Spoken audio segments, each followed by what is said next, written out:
South voice business meet ചക്കുവള്ളിയിൽ നടത്തി.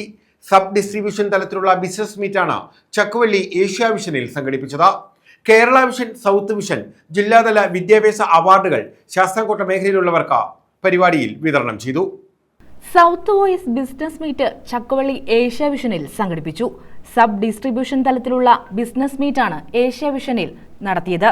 Kerala vision, south vision ജില്ലാതല വിദ്യാഭ്യാസ അവാർഡ് വിതരണത്തിൽ പങ്കെടുക്കാൻ കഴിയാതിരുന്ന ശാസ്താംകോട്ട മേഖലയിലെ വിദ്യാർത്ഥികൾക്കുള്ള അവാർഡ് വിതരണവും നടത്തി. South voice chairman P Binu അധ്യക്ഷത വഹിച്ചു. ഏഷ്യ വിഷൻ MD വിജയകുമാർ സ്വാഗതം പറഞ്ഞു. സൗത്ത് വോയിസ് എക്സിക്യൂട്ടീവ് ഡയറക്ടറും COA ജില്ലാ പ്രസിഡന്റുമായ സുരേഷ് ബാബു റിപ്പോർട്ട് അവതരിപ്പിച്ചു. COA ജില്ലാ ട്രഷറർ മുരളീധരൻ പിള്ള, COA സംസ്ഥാന കമ്മിറ്റി അംഗം മുരളീകൃഷ്ണൻ, എക്സിക്യൂട്ടീവ് ഡയറക്ടർമാരായ കുര്യാക്കോസ് വൈദ്യർ, താജ്ഗോപാൽ, ഡയറക്ടർ ലുലു തുടങ്ങിയവർ പങ്കെടുത്തു. സൗത്ത് വോയിസിന്റെ പുതിയ ബിസിനസ് സംരംഭങ്ങളായ south solar, television, electric scooter, electric cycle തുടങ്ങിയവയെക്കുറിച്ചുള്ള വിശദീകരണവും നടത്തി. News bureau, Chakkuvalli.